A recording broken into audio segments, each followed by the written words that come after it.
जिस व्यक्ति की मृत्यु होने वाली हो उसको क्या करना चाहिए। सुखदेव जी इसी बात को कहते हैं।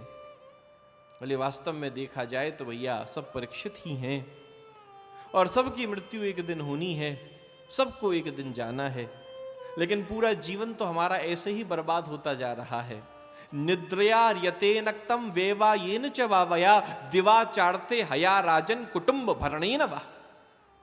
बोले आधा जीवन तो सोने में चला जाता है, रात्रि में निकल जाता है, आधा जीवन व्यवहार में, व्यापार में, कुटुंब में निकल जाता है। बोले जीवन भजन के लिए बचता कहां है। यही तो हमारे साथ हो रहा है।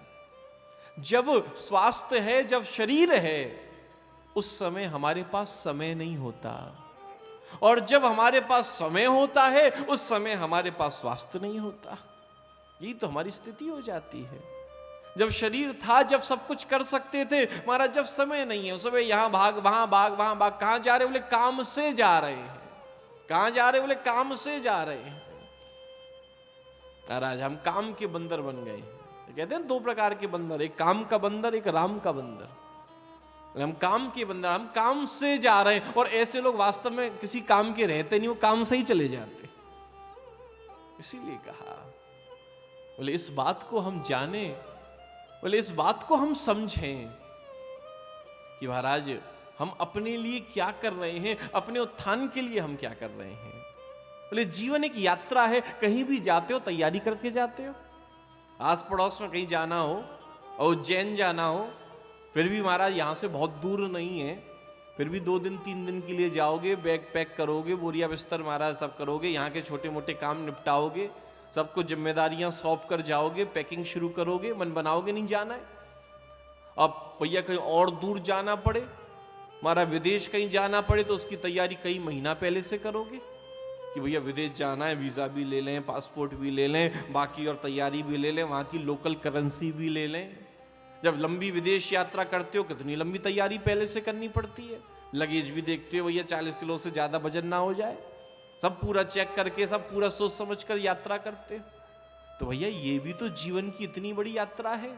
बाकी यात्राओं में तो जाने के बाद वापस आना है, इसी में तो वापस भी नहीं आना। इसके लिए हम क्या व्यवस्था कर रहे हैं। अपनी संसार की, दुनिया की छोटी छोटी यात्राओं की तो बड़ी लंबी चौड़ी व्यवस्था कर रहे हो कि खाना भी पैक करके ले जा रहे हो, ड्राई फ्रूट्स भी ले जा रहे हो, अपनी दवाइयां भी धर के ले जा रहे हो, अपने कपड़े भी महाराज खूब धर के ले जा रहे हो, रुपया पैसा भी ले जा रहे हो, लेकिन उस यात्रा पर जाना है उसकी क्या तैयारी कर रहे हो।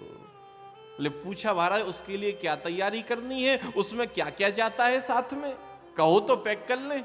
बोले वही एकमात्र यात्रा ऐसी है जिसमें साथ में कुछ नहीं जाता। बोले क्या जाता है? बोले केवल जीवन में किया हुआ भजन जाता है, केवल जीवन में किया हुआ धर्म जाता है। बोले इसीलिए तो कहा, बोले धनानि भूमौ पशुवश्य गोष्ठे भार्या गृहे द्वारी जना श्मशाने देहच्युतायाम परलोक मार्गे धर्मानुगो गच्छति जीवमेकः। बोले धनानि भूमौ, बोले पैसा कहां रह जाएगा? बोले जमीन में गड़ा रह जाएगा। धनानि भूमौ पशुवश्य गोष्ठे, बोले पशु कहां तक रह जाएंगे? बोले बाड़े में बंद रह जाएंगे, गोष्ठ में बंद रह जाएंगे। भार्या गृहे द्वारी, बोले पत्नी कहां तक जाती है? बोले वो भी दरवाजे तक जाती है। भार्या गृहे द्वारी जना श्मशाने, बाकी सुहृद संबंधी भाई बंधु वो कहां तक जाते हैं? बोले शमशान तक जाते हैं। भार्या गृहे द्वारी जना श्मशाने देहच्युतायाम परलोक मार्गे, बोले उसके ऊपर क्या जाता है? बोले उसके ऊपर ये शरीर है, बोले ये चिता तक जाता है। देहच्युतायाम परलोक मार्गे धर्मानुगो गच्छति जीवमेका, बोले इस शरीर चिता से ऊपर वो भी नहीं जा सकता, उसकी लिमिट भी केवल चिता तक है। देहच्युतायाम परलोक मार्गे, बोले उसके ऊपर क्या जाता है? बोले धर्मानुगो गच्छति जीवमेका, बोले उसके ऊपर तो केवल हमारे जीवन में किया हुआ केवल हमारा धर्म जाता है, हमारे जीवन में किया हुआ केवल हमारा पुण्य जाता है, उसके अलावा कुछ नहीं जाता।